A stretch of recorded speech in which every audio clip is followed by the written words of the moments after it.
Good morning everyone. मैं हूं नीतू और आज आप मेरे साथ करेंगे पोएम एनिमल जो लिखी गई है वॉल्ट विटमैन के द्वारा। और इसके बाद मैं आपको इसी पोएम के इंपॉर्टेंट क्वेश्चंस बताऊंगी जो HBSC एग्जाम में बार बार पूछे जाते हैं। तो बने रहिए मेरे साथ और चलिए शुरू करते हैं हमारी पोएम एनिमल्स को। द एनिमल्स एनिमल्स जो पोएम है वो वॉल्ट विटमैन ने लिखी है। वॉल्ट विटमैन का जन्म हुआ था 1819 में। 1819 में इनका जन्म हुआ था और 1892 तक ये रहे। और इन्होंने यह जो पोएम है हमारी songs of my self in leaves of grass से ली गई है।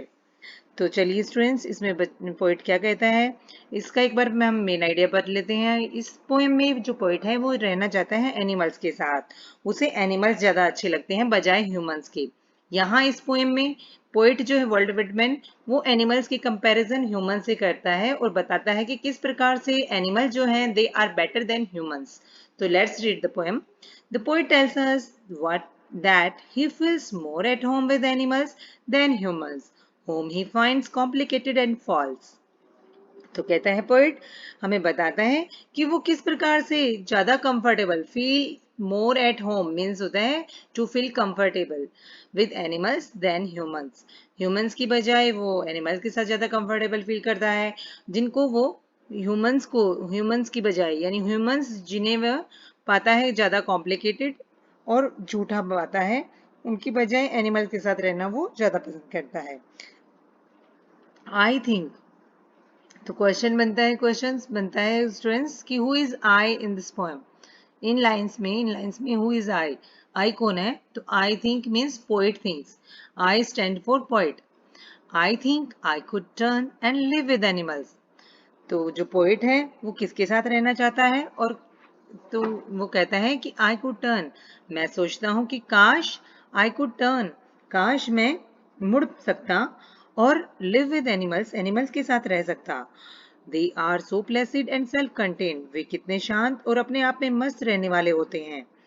I stand and look at them long and long, मैं खड़ा रहता हूँ और उन्हें लंबे समय तक, बहुत ही लंबे समय तक उन्हें देखता रहता हूँ। तो इन लाइनों में पोइट ने बताया कि मैं बहुत समय से उनको ऑब्जर्व कर रहा हूँ, मैं देख रहा हूँ they are very calm and they are very self content, so I want to live with them instead of humans. अब आगे कहता है Walt Whitman, they do not sweat and whine about their conditions, they do not lie awake in dark and weep for their sins, they do not make me sick discussing their duties to God, not one is dissatisfied, not one is demented with the mania of owning things, not one kneels to another, nor to its kind, nor to his kind that lived thousands of years ago। अब इन lines में poet जो है वो बताएगा हमें कि वो animals के साथ क्यों रहना चाहता है। अब यहाँ पर इनमें क्लियर कट उसने जो वर्ल्ड विटमैन है उन्होंने कंपैरिजन की है एनिमल्स की ह्यूमन बीइंग के साथ, और एनिमल्स की विशेषता बताते हुए कहते हैं कि दे डू नॉट, वे नहीं करते, वे अपना पसीना नहीं बहाते और रोते चिल्लाते नहीं है। वाइन मीन्स होता है to utter a cry of pain, दुख से चीखना चिल्लाना। अबाउट देयर कंडीशन, एनिमल जो होते हैं जैसी भी कंडीशन में हो, जिस भी हालात में हो, वो कभी भी स्वेट नहीं करते, कभी भी रोते चिल्लाते नहीं। अपनी कंडीशंस को लेकर, अपनी परिस्थितियों को लेकर वो कभी रोते चिल्लाते नहीं है। They do not lie awake in the dark, वे कभी अंधेरे में जागते नहीं है, यानी रात होने पर कभी जागते नहीं है। And weep for their scenes, और क्योंकि वो अपने सीन्स के लिए, अपने किए गए पापों के लिए रात को ना जागते हैं और ना ही रोते हैं।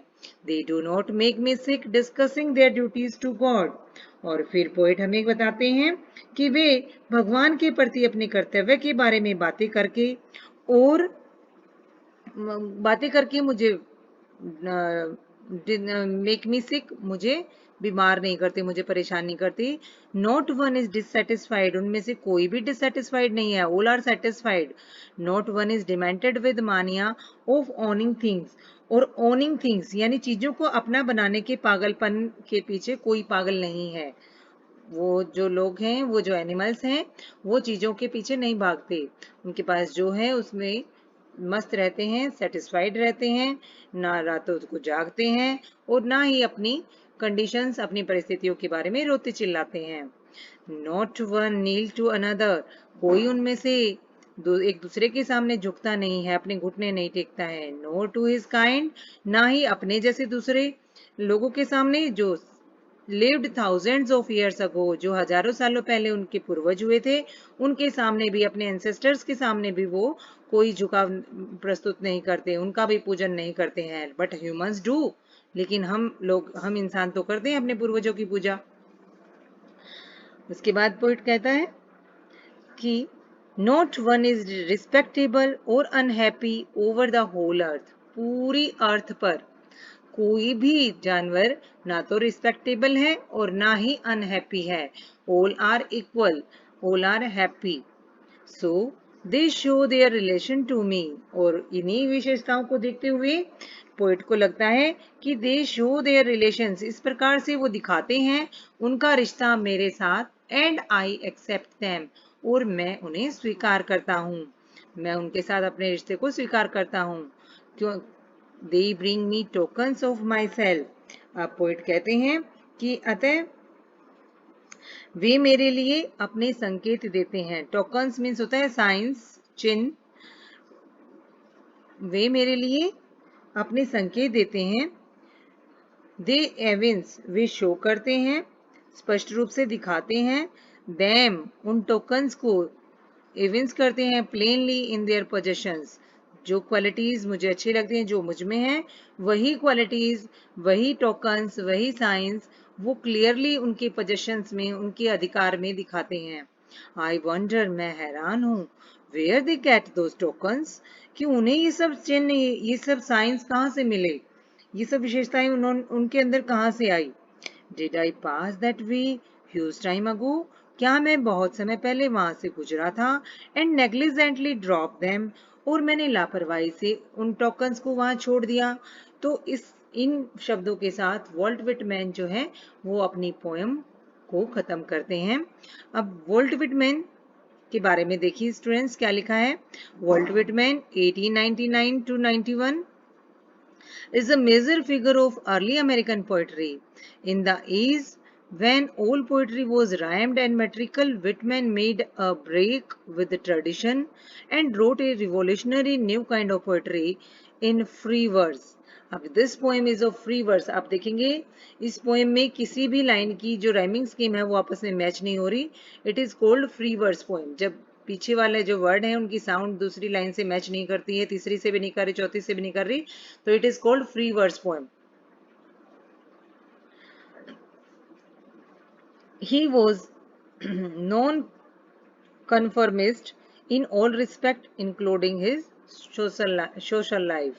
तो आई होप स्टूडेंट्स आपको ये पोएम अच्छे से समझ में आ गई होगी। आप इसके इंपॉर्टेंट क्वेश्चंस के लिए I will give you a link in your description box. Watch my this video.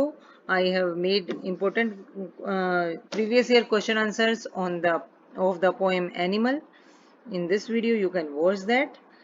Thank you, have a nice day. और हाँ, यदि आपने मेरे चैनल को सब्सक्राइब नहीं किया है और इसे वीडियो को लाइक नहीं किया है तो प्लीज़ लाइक कर दीजिए और मेरे चैनल को भी सब्सक्राइब कर लीजिए। तो stay home, stay safe, thank you.